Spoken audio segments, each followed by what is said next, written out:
제2장. 형제들아, 내가 너희에게 나아가 하나님의 증거를 전할 때 말과 지혜의 아름다운 것으로 아니하였나니, 내가 너희 중에서 예수 그리스도와 그가 십자가에 못 박히신 것 외에는 아무것도 알지 아니하기로 작정하였습니다. 내가 너희 가운데 거할 때 약하고 두려워하고 심히 떨었노라. 내 말과 내 전도함이 설득력 있는 지혜 말로 하지 아니하고 다만 성령의 나타나심과 능력으로 하여 너희 믿음이 사람의 지혜에 있지 아니하고 다만 하나님의 능력에 있게 하려 하였노라. 그러나 우리가 온전한 자들 중에서는 지혜를 말하노니 이는 이 세상의 지혜가 아니요 또 이 세상에서 없어질 통치자들의 지혜도 아니요 오직 은밀한 가운데 있는 하나님의 지혜를 말하는 것으로서 곧 감춰졌던 것인데, 하나님이 우리의 영광을 위하여 만세전에 미리 정하신 것이라. 이 지혜는 이 세대 통치자들이 한 사람도 알지 못하였나니, 만일 알았더라면 영광의 주를 십자가에 못 박지 아니하였으리라.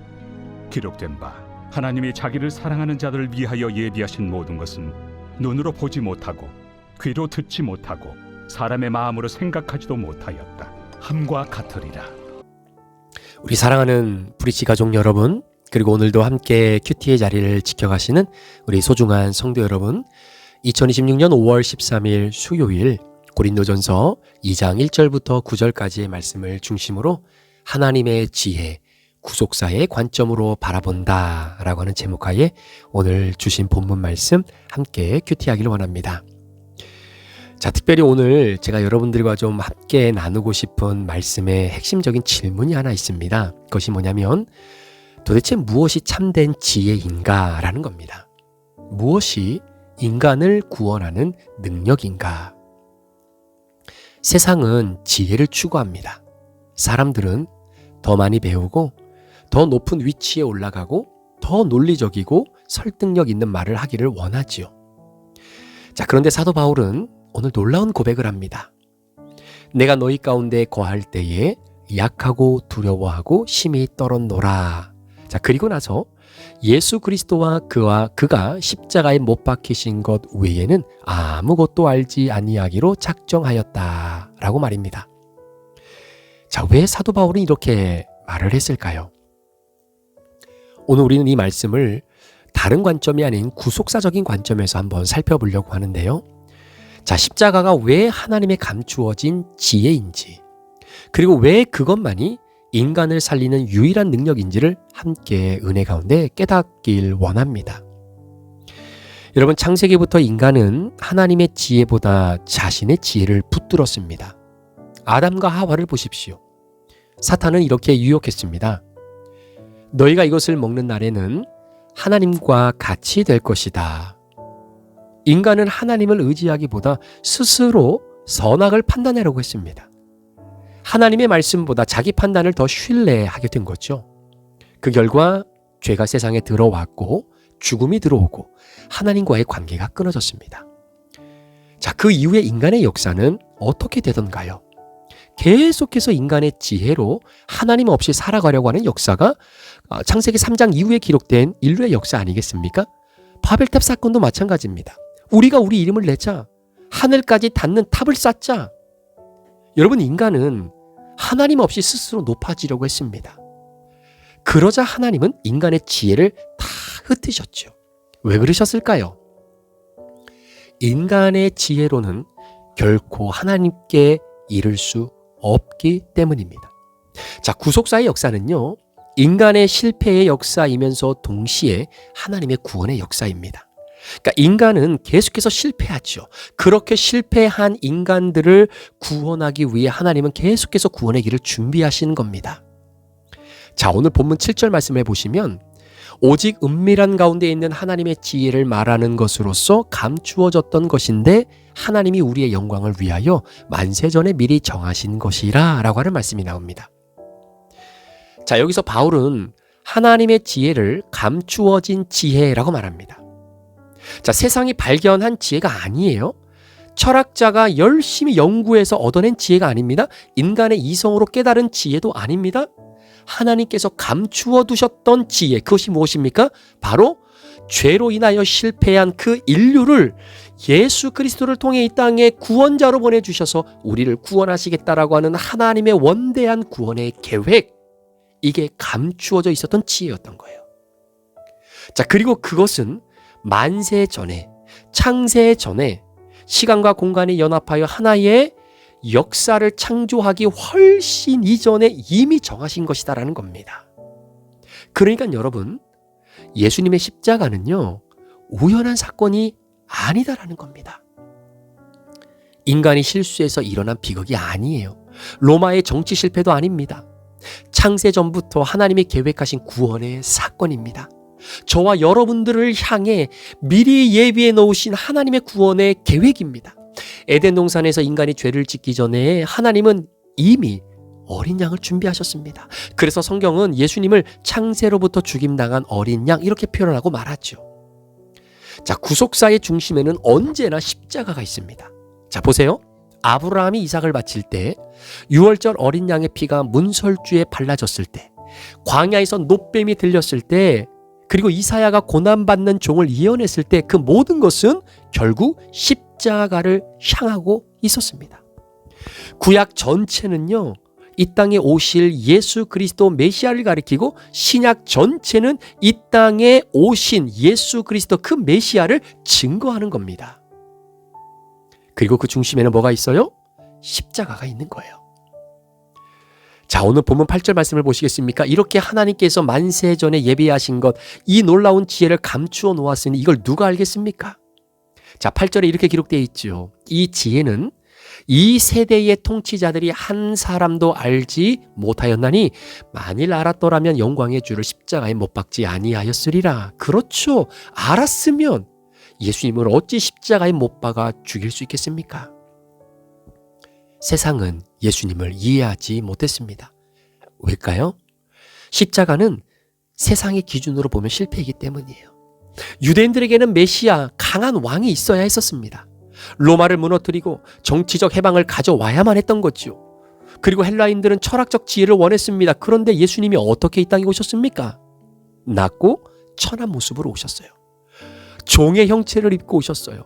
그리고 그 메시아라고 말했던 사람들에 따라서 그 예수님이 십자가에 죽으셨습니다. 그러니 여러분, 헬라 철학을 주장했던 사람들의 눈에는 유대인들이 바라보고 있었던 강한 능력의 왕인 메시아의 상을 기다리고 있었던 이들에게는 얼마나 십자가에 못 박혀 죽은 예수가 미련하게 보였겠습니까? 그러나 바로 그 십자가가 하나님의 능력이었죠. 왜냐하면 인간의 죄의 문제는 어떠한 힘으로도 해결되지 않기 때문입니다. 여러분, 정치가 인간을 구원하지 못합니다. 인류의 역사가 그렇지 않습니까? 여러분, 철학이, 과학이 인간을 변화시키지 못합니다. 여러분, 과학이 죄를 제거하지 못합니다. 오히려 인류의 역사를 보면 2차 세계대전이 일어났던 가장 궁극적인 이유가 무엇이겠습니까? 과학과 계몽주의가 판을 치고 있었던 세계의 어떤 이 사상의 사조 가운데에 사람들이 가지고 있는 인간의 지혜의 극치를 우리가 한번 보여주자라고 만들었던 것, 그래서 이 땅에 파라다이스를 만들고 정말로 이 땅에서 인간이 추구하고자 하는 모든 것들을 누리며 살고자 했던 그 인간의 교만의 최극치가 바로 핵무기였어요. 그것이 결국은 2차 세계대전에 터지면서 결국 사람들이 생각했던 것이 뭡니까? 우리가 인간의 지혜와 인간의 능력으로 이 땅에 결국은 파라다이스를 만들려고 했지만 인간이 가지고 있는 죄가 결국은 인간을 파괴시키는 결과를 가져오게 되는 거죠. 그래서 2차 세계대전 이후에 사람들의 생각이 인간의 지성과 이성의 포커스가 맞춰져 있던 것들이 다시 신을 찾고자 노력하는 그런 움직임들이 벌어지게 되는 겁니다. 여러분, 죄의 삭은 죽음입니다. 반드시 누군가가 죄값을 치러야 합니다. 그래서 하나님의 아들이 저와 여러분 대신 십자가를 지신 겁니다. 이것이 하나님의 지혜입니다. 어떤 지혜요? 사랑하는 저를, 여러분을 살릴 수 있는 방법, 바로 예수님의 십자가, 그것이 창세전에 가리워져 있고 감추어졌던 하나님의 지혜. 그 지혜를 몰랐으니 진짜 이 땅에 오신 구원자 메시아를 십자가에 못 박아 죽일 수밖에 없었던 것이죠. 이제 우리는 왜 사도 바울이 그렇게 말했는지 좀 이해가 되는 겁니다. 예수 그리스도와 그가 십자가에 못 박히신 것 외에는 아무것도 알지 아니하기로 작정하였다. 지난주에도 이틀 전에도 잠깐 말씀드렸지만 고린도는 철학과 수사학이 발달한 도시였잖아요. 그러니까 사람들은 화려한 말, 논리적인 설득력, 지적인 웅변을 굉장히 좋아했습니다. 그뿐만 아니라 당시는 오늘처럼 이렇게 활자가 굉장히 편만하게 또 그렇게 파퓰러했던 시대가 아니었기 때문에 굉장히 이 지적으로 충만한 사람들, 그 사람들이 책을 읽고 그것을 잘 소화해서 때로는 어떤 연극을 통해서 그런 철학적인 사조들을 계속해서 배우로서 이야기를 해주고 그 이야기를 들으면서 사람들은 철학을 배웠던 시기였기 때문에 그렇게 말을 잘하고 조리 있고 설득력 있게 말하는 사람에게 사실은 세상의 제자들이 굉장히 많았던 시대이지요. 그런데 사도 바울은 인간의 지혜로 복음을 전하지 않았습니다. 왜냐하면 사람의 영혼은 인간의 말주제로 변화되지 않기 때문입니다. 복음은 성령의 능력으로 역사하기 때문이에요. 그래서 바울은 내 말과 전도함이 설득력 있는 지혜의 말로 하지 아니하였다 이렇게 이야기합니다. 자, 이렇게 말한 이유가 있죠. 왜냐하면 사도 바울은 아덴에서 한번 실패한 적이 있었습니다. 자신의 말과 언변의 능력과 그리고 조리 있게 말하는 어떤 이 설득력 가지고 당시 아덴에 있는 사람들에게 복음을 전하기 위해서 애를 썼는데 어떻게 됐습니까? 실패했어요. 노력한 만큼 열매를 얻지 못했습니다. 그래서 내가 믿고 의지했던 나의 철학, 나의 어떤 언변의 능력, 이런 모든 능력을 가지고 애를 쓰고 복음을 전해보려고 했는데 그게 안 된 거죠. 그런데 그렇게 실패한 상황 속에서 고린도로 온 겁니다. 근데 고린도에 와서도 내가 아덴에서 실패했던 것을 또 경험할 수 있지 않을까라고 하는 두려움 때문에 내 말과 내 전도함이 설득력 있는 지혜의 말로 하지 않았다라는 거죠. 왜 그러냐면 성령의 능력이 아니고서는 사람이 변화되지 않기 때문입니다. 십자가의 능력으로 전할 수밖에 없었던 겁니다. 왜? 십자가 자체의 능력이기 때문입니다. 오늘날 교회도 마찬가지입니다. 교회 능력은 화려함에 있지 않아요. 사람의 인기나 시스템에 있지 않아요. 교회의 생명은 십자가의 복음에 있습니다. 복음이 선포될 때 성령께서 역사하시는 거예요. 복음이 선포될 때 죽은 영혼이 살아나는 겁니다. 복음이 선포될 때 죄인이 회개하고 주님 앞으로 돌아오는 겁니다. 복음이 선포될 때 절망 가운데 있는 자가 소망을 얻고요. 복음이 선포되어질 때에 십자가를 통해 하나님의 능력을 경험하게 되는 것입니다. 저는 이 말씀을 묵상하면서 하나님 앞에 정말로 회개했던 부분이 뭐냐면 말씀을 준비할 때마다 그런 생각이 자꾸 제 안에 유혹처럼 찾아오는 겁니다. 내가 어떻게 하면 성도들에게 은혜를 끼칠까? 내가 이 표현을 어떻게 바꾸면 좋을까? 내가 어떻게 설교의 디자인을 잘하면 좋을까? 이런 부분이 하나님의 복음의 능력 그 자체보다 더 중요하게 여겨졌던 때가 있었습니다.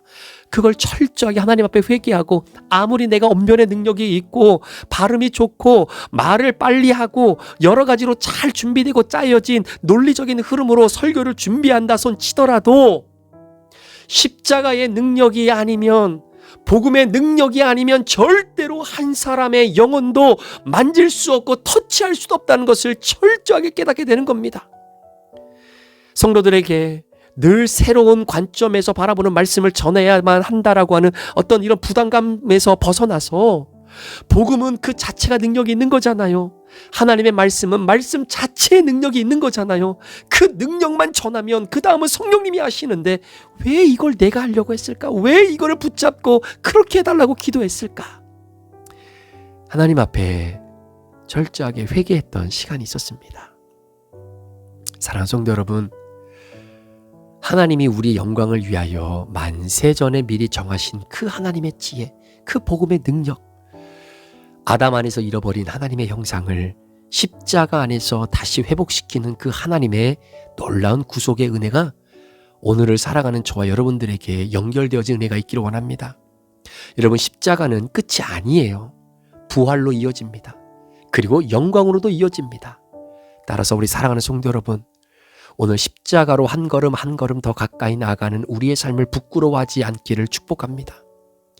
세상은 여전히 십자가를 미련하게 보지만 그러나 우리는 알잖아요. 그 십자가가 나를 살린 생명이고 나를 구원한 구원이며 그 십자가가 하나님의 지혜라는 것을 말입니다. 오늘 바울은 저와 여러분들에게 묻습니다. 너는 무엇을 의지하고 있는가? 세상의 지혜를 의지하고 있는가? 인간의 능력을 의지하고 있는가? 내 의의를 의지하고 있는가? 아니면 십자가를 의지하고 있는가? 제가 기초 양육과 양육을 하면서 우리 성도님들께 그런 말씀을 드렸습니다. 좀 힘들지만 성경 암송하셔야 합니다. 그런 이유가 있습니다. 왜냐하면 성경 암송은 하나님의 말씀을 암송하는 거잖아요. 자꾸 입술로 읊조리고 반복하다 보면 그 말씀 자체에 능력이 있어요. 그래서 그 말씀의 능력이 내 안으로 찾아 들어오는 역사를 경험할 수 있기 때문입니다. 창세전부터 준비된 하나님의 구원, 모든 선지자들이 바라보았던 구원, 사도들이 목숨 걸고 전했던 그 복음, 오늘 우리를 살리는 그 능력, 바로 예수 그리스도와 그의 십자가, 그 앞으로 나아가 날마다 십자가 붙들고 복음 전하며 살아가는 지혜로운 주의 백성들 되어지기를 우리 구주 예수 그리스도의 이름으로 간절히 축원합니다. 기도하시겠습니다. 하나님 아버지, 우리는 십자가를 붙드는 삶을 살기를 원합니다. 내 말의 능력과 내가 갖고 있는 나의 설득력으로 사람을 변화시키는 것이 아닙니다. 복음으로 변화가 되는 겁니다. 그 복음의 능력이 있기에 그 복음의 능력이 십자가의 능력으로 나타날 수 있도록 그저 부족한 종을, 우리 성도들의 삶을 오늘도 사용하여 주옵소서. 감사를 드리며 예수 그리스도의 존귀하신 이름으로 축복하며 기도합니다. 아멘.